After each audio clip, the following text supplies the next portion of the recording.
Praise the Lord. सबको प्यार भरी जय मसीह की एक बार फिर से मैं रजिंदर अपने यूट्यूब चैनल के ऊपर आप सभी विश्वासी भाई बहनों का स्वागत करती हूँ। जितने भी इस वीडियो को देखते हैं सुनते हैं मैं उन सबका धन्यवाद करती हूँ, क्योंकि वचन कहता है सुनना क्या है, मसीह की बातों को।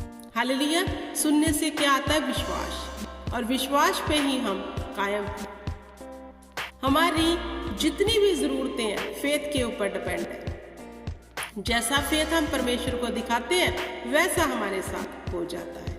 मेरे प्रिय भाई बहनों, आज का जो मैं विषय लेकर आई हूँ वो ये है, प्रार्थना या उपवास जब भी रखें धन्यवाद के साथ रखना। मैं आपको एक बात बताती हूँ, आपने उपवास भी रखा होगा, प्रार्थनाएं भी की होगी, लेकिन उसका उत्तर नहीं आया। अब मैं आपसे एक बात पूछना चाहती हूँ, परमेश्वर ने इंसान को क्यों बनाया? इसलिए परमेश्वर ने आदम और हवा को क्रिएट किया था कि वह उसकी महिमा करें। आज हमसे परमेश्वर क्या एक्सेप्ट कर रहा है कि हम उसकी महिमा करें। हालेलुया।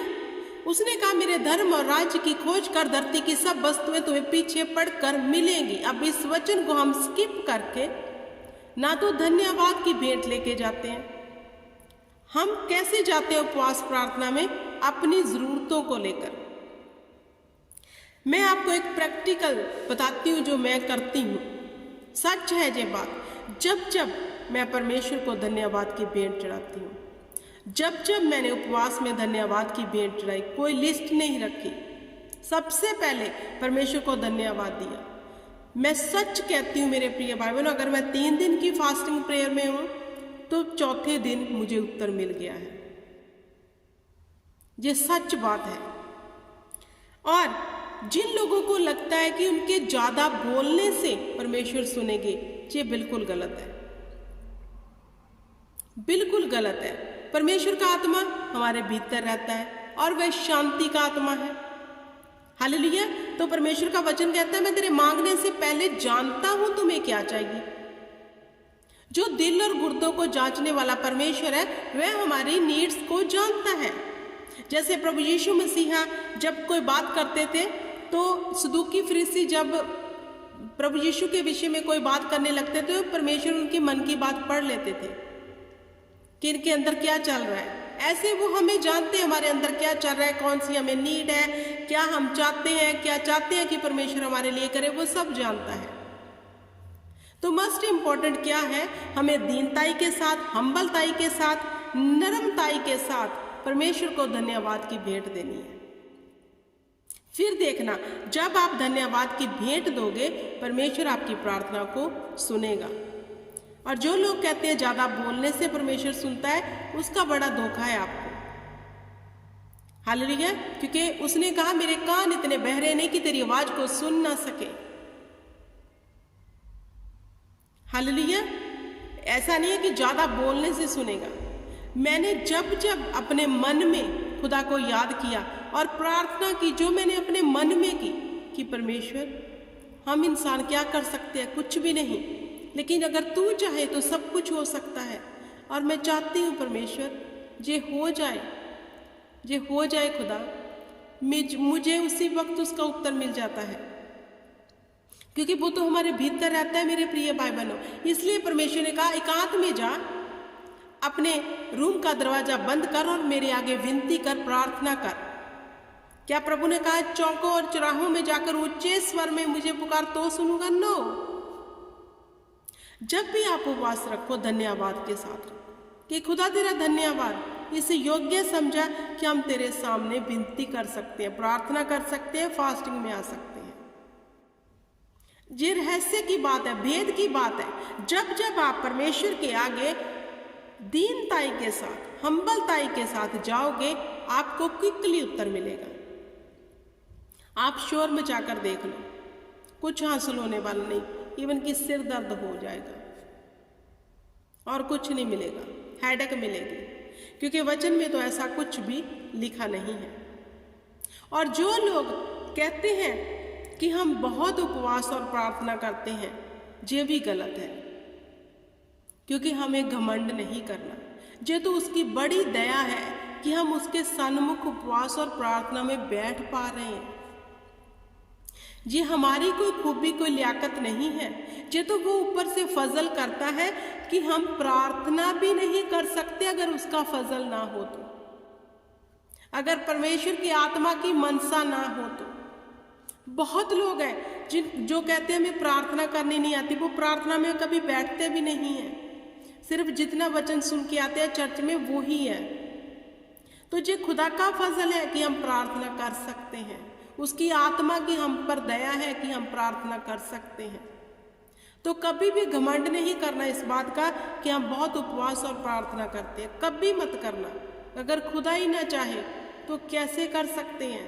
ये तो परमेश्वर का फजल है। वो चाहता है कि मेरी बेटी, मेरे बेटे, अब तू उपवास और प्रार्थना में मेरे समीप आ जा, क्योंकि जो घटना तुम पर घटने वाली है वो कभी ना घटेगी।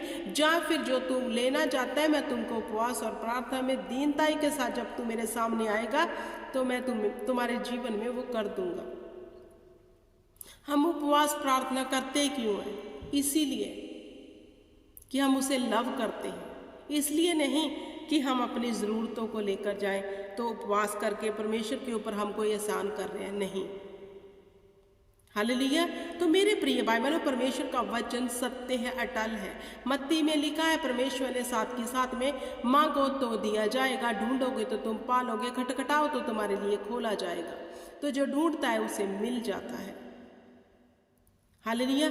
हर मांगने वाले को मिलता है। मांगना कैसे है ये डिपेंड करता है हमारे ऊपर, कुड़कुड़ाकर, बुड़बुड़ाकर, या फिर धन्यवाद के साथ। जो धन्यवाद के साथ मांगेंगे वो क्विकली अपने जीवन में आंसर को ले लेंगे। अगर हम 10 साल के विश्वासी हैं और आज भी कुड़कुड़ा रहे हैं, ये तो बड़ी गलती है हमारी, ये बड़ा धोखा है हम अपने साथ कर रहे हैं। क्योंकि वचन की समझ हो गई है, 10 साल से विश्वासी हैं, फिर भी कुड़कुड़ा रहे। परमेश्वर की महिमा को देखा भी है, परमेश्वर के कामों को अपने जीवन में देख भी लिया, फिर भी इजराइलियों की तरह कुड़कुड़ा के अपनी हर वो ब्लेसिंग को डिले कर रहे हैं। धन्यवाद के साथ जाना है, कुड़कुड़ा कर नहीं, बुड़बुड़ा कर नहीं। हालेलुया। मेरे प्रिय भाई बहनों, जब जब प्रार्थनाएं, उपवास परमेश्वर के दास दासियों, नबियों ने बाइबल में की, तब तब उन्होंने अपने जीवन में ऐसे मौजज़े देखे, हमने पढ़ा है। दानियल 3 टाइम परमेश्वर के आगे प्रार्थना करने जाता था तो परमेश्वर उस पर भेद प्रकट करते थे। हालेलुया। जब परमेश्वर का आत्मा हमारे भीतर से होकर प्रार्थना करता है तो हमारे जीवन में मौजज़ा होता है। अब परमेश्वर का आत्मा तभी हमारे जीवन में होकर प्रार्थना करेगा जब हम उसको मौका देंगे, क्योंकि हमारे हेडेक में तो इतनी उलझन है, इतनी समस्याएं हैं, हम उससे बाहर ही नहीं निकलना चाहते, बोझ से दबे हैं, परमेश्वर को अपना बोझ भी नहीं दे रहे और प्रार्थना में ऊंचे ऊंचे बोले जा रहे हैं। और पवित्र आत्मा कैसे फिर आपके अंदर से प्रार्थना करेगा? नहीं कर पाता वो। फिर आप फ्री माइंड होकर, अपने आप को फ्री करके, ये सोचते हुए जो सत्य बात है कि वो परमेश्वर है जो जमीन और आसमान का मालिक है, हम उसके सन्मुख जा रहे हैं। अब हम उसके सन्मुख जब जाएंगे वह हमें शांति से भर देगा, वह हमारे जीवन में एक बड़े मौजे को करेगा, वह हमारी प्रार्थना को सुनेगा। एकदम शांति से उसके समीप जाओ, क्वाइटनेस के साथ उसके समीप जाओ, अबड़ तबड़ पे नहीं, ऐसे बहुत सारा बर्डन लेके मत जाओ। हालेलुया। क्योंकि मेरे प्रिय भाई बहनों, परमेश्वर सुनता है, नो डाउट है। आप ऐसा कर कर देखो, आप अपने जीवन में एक बड़े रिजल्ट को देखोगे। हालेलुया। आई होप कि आपको समझ आ गया होगा। खुदावंद आपको बड़ी बरकत दे। जय मसीह की। God bless.